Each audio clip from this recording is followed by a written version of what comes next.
Cada año, diversos medios de comunicación publican listas de las personas y líderes más influyentes del mundo. Por regla general, cuando se trata de políticos, los primeros puestos los ocupan invariablemente los presidentes de las naciones más grandes y poderosas. Los líderes de los países pequeños suelen quedar fuera de estas listas y a menudo solo ganan prominencia, desafiando a los poderosos. Volodymyr Zelensky, Kim Jong-un y Fidel Castro, por citar solo algunos. Sin embargo, el presidente de un pequeño país centroamericano está reventando esta burbuja, tanto por su forma de actuar como por las medidas que ha adoptado durante su gobierno. Por el título del vídeo y por lo dicho hasta ahora, ya sabéis que hablo de Nayib Bukele, el presidente de El Salvador, elegido una de las personas más influyentes de 2021 por la revista Times y cada vez más conocido, a pesar de gobernar un país pequeño, pobre y sin poder militar. Y más que darse a conocer, las políticas de Nayib Bukele en materia de seguridad ciudadana y lucha contra el crimen organizado empiezan a ser adoptadas por otros países y su poder e influencia trascienden las fronteras de El Salvador. ¿Cómo alcanzó Nayib Bukele tan altos niveles de popularidad? ¿Qué medidas creadas por él están siendo copiadas por otros países? ¿Y por qué son tan criticadas sus políticas?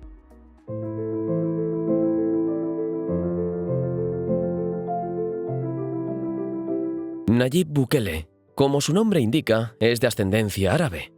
Sus abuelos paternos eran de Palestina y emigraron a El Salvador a principios del siglo pasado. El padre del actual presidente se licenció en química industrial, pero se convirtió en un empresario de éxito y creó empresas en diversos sectores, como el textil, el comercio, el farmacéutico y la publicidad.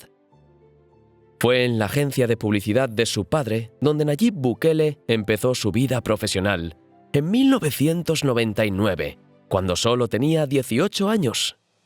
Como publicitario, Bukele trabajó en varias compañías del Frente Farabundo Martí para la Liberación Nacional, un partido político socialista conocido por las siglas FMLN, que gobernó El Salvador en varias ocasiones.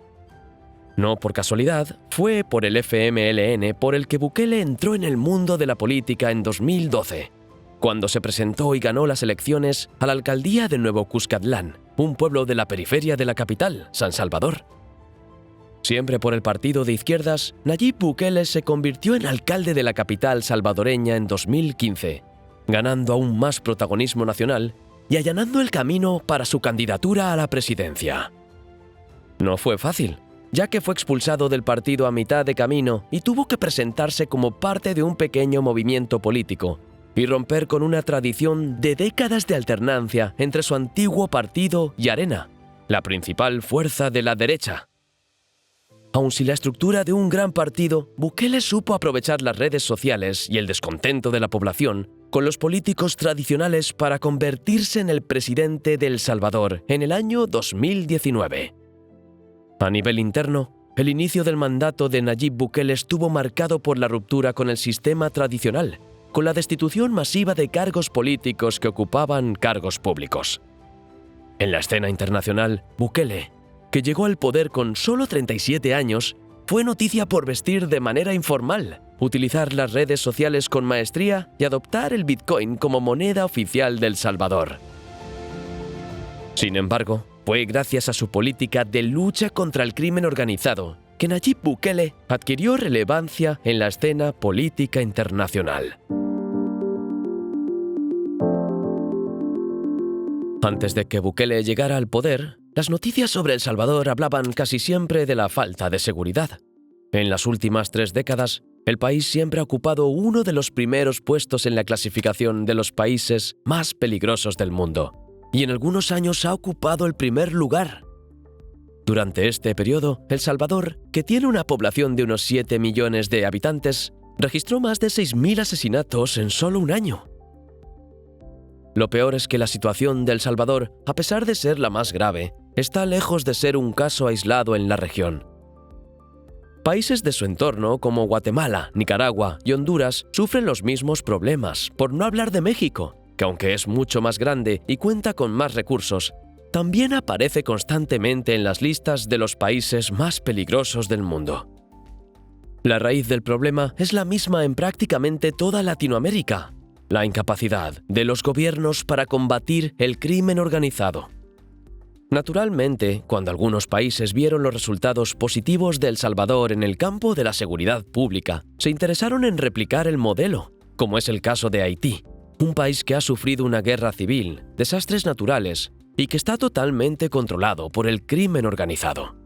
Las facciones controlan Haití hasta tal punto que ni siquiera el presidente Jovenel Moïse se ha librado. Tras descubrir que trabajaba en una lista de narcotraficantes para entregarla al gobierno estadounidense, los líderes del crimen ordenaron su asesinato. Para ayudar al país vecino, el gobierno de El Salvador ofreció su ayuda y los dos países firmaron un acuerdo para abrir una oficina en Haití, donde profesionales salvadoreños cooperarán con las autoridades locales para mejorar la seguridad pública. El vicepresidente de El Salvador, Félix Ulloa, fue más allá y declaró que el país está dispuesto a enviar una misión a Haití. Si la asociación repite lo que se hizo en El Salvador, es posible que pronto empiecen a mejorar los indicadores de seguridad. Al fin y al cabo, esa es la idea, ¿no?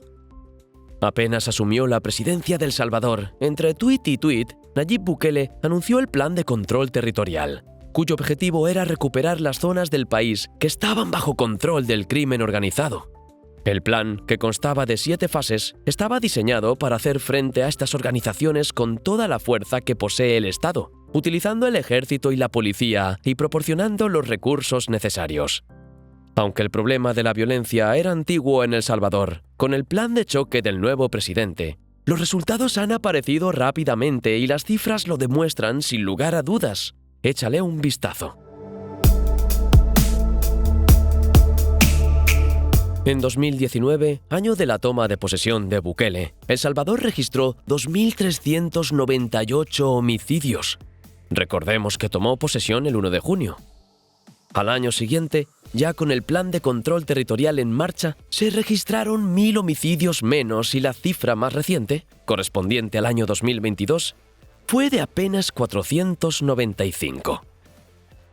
La tendencia a la baja en el número de homicidios en El Salvador contrasta con la de su vecino Honduras, que ha experimentado un aumento considerable tanto de la violencia como de las víctimas mortales. Para evitar que la situación empeorara aún más, en junio de 2023 la presidenta hondureña, Xiomara Castro, ordenó una ofensiva contra las facciones similar a la llevada a cabo en El Salvador. En los días siguientes, el ejército hondureño tomó las cárceles y los vídeos que circularon mostraban que los registros realizados en las cárceles eran similares a los llevados a cabo en El Salvador. Lo más curioso del caso es que Nayib Bukele está traspasando algo más que barreras geográficas.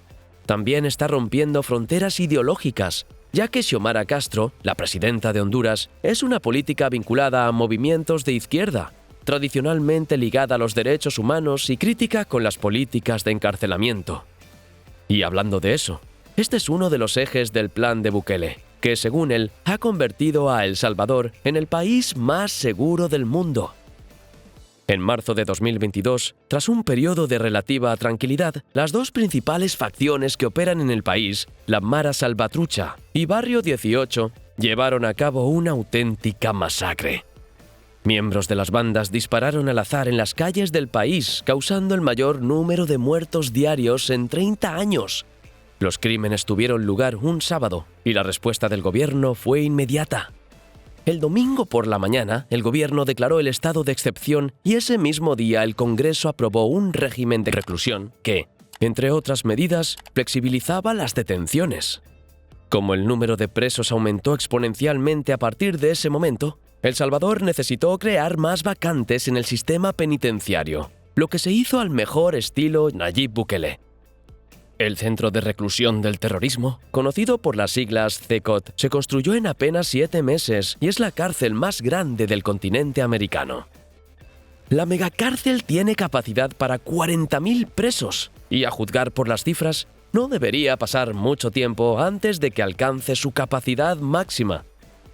El Salvador es actualmente el país con mayor población carcelaria del mundo.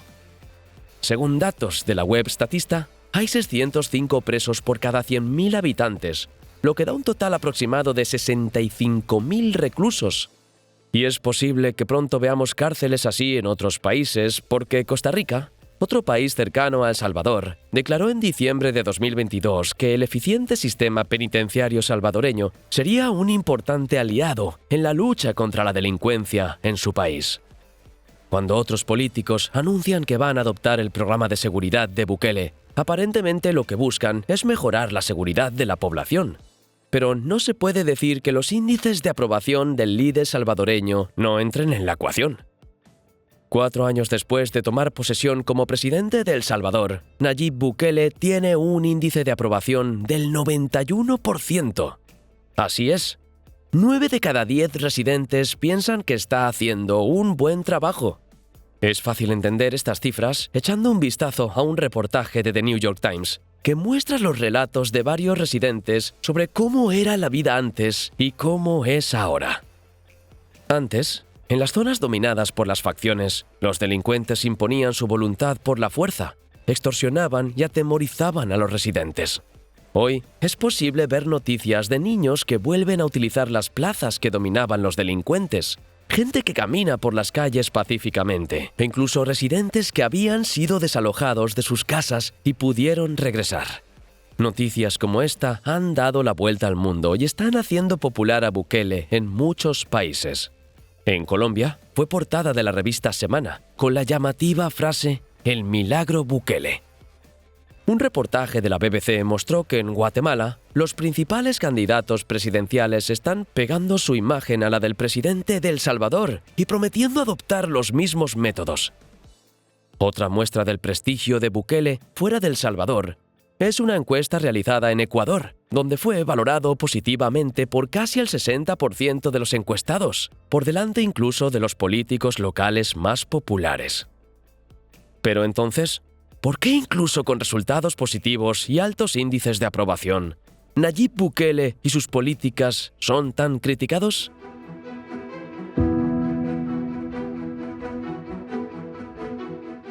Aunque Bukele se ha ganado admiradores, también parece haber atraído detractores. Las principales críticas a su modelo de lucha contra el crimen organizado están relacionadas con la violación de los derechos humanos y la falta de respeto a las libertades civiles. Desde marzo de 2022, cuando se decretó el estado de excepción, Bukele, que tiene mayoría absoluta en el Congreso salvadoreño, ha prorrogado indefinidamente este estado, que permite a la policía detener indiscriminadamente. La prensa y las organizaciones de derechos humanos han denunciado abusos de la ley y detenciones arbitrarias. Desde la entrada en vigor del estado de excepción, más de 60.000 personas han sido detenidas, y muchas continúan privadas de libertad durante largos periodos sin haber pasado por ningún proceso judicial que las condene o absuelva. También hay informes sobre el encarcelamiento de niños de tan solo 12 años y torturas. Más de un centenar de detenidos que estaban bajo tutela del Estado han llegado a perder la vida. Además de las organizaciones de derechos humanos, políticos, incluidos presidentes de otros países, también han criticado a Bukele. Uno de ellos es el presidente colombiano Gustavo Petro, que calificó de campo de concentración la superpenitenciaría abierta en El Salvador. Otro que se ha unido al coro de críticos es el presidente chileno Gabriel Boric, que ha expresado su preocupación por la forma autoritaria en que Bukele dirige su país. El autoritarismo, de hecho, es un elemento constante en las críticas a Nayib Bukele. Para muchos, existe el riesgo de que El Salvador se convierta en una dictadura a medida que él concentra más y más poder y popularidad. También hay quien critica que en el plan de Bukele no haya medidas para solucionar definitivamente la inseguridad a largo plazo. De momento, a la población no parece importarle los riesgos y Bukele, que ya ha anunciado que se presentará a la reelección el año que viene, goza de un gran apoyo popular, a pesar de que la Constitución prohíbe su candidatura. Y si se presenta, logrará otra hazaña sin precedentes para su carrera, ya que los principales partidos del país, el izquierdista FMLN y el derechista Arena, ya han anunciado una alianza para intentar derrocar a Nayib Bukele en las próximas elecciones. Ahora hay que esperar. Si te ha gustado este vídeo, seguro que te gustará este. Simplemente haz clic. Gracias a todos los que nos habéis acompañado hasta aquí. Abrazos y hasta el próximo vídeo.